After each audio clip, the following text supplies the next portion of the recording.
How to put digital creator on your Facebook profile. Hi there, today I'll learn about how to add a digital creator on your Facebook profile.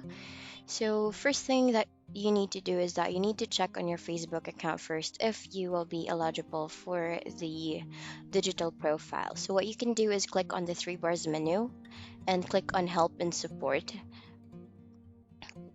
When you click on help center, you'll be routed into this page and then you just need to search on the search bar digital creator and then hit on enter.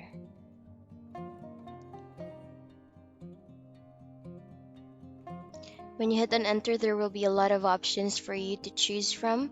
So what you will need to do is to scroll down and then click on access creator support from Facebook.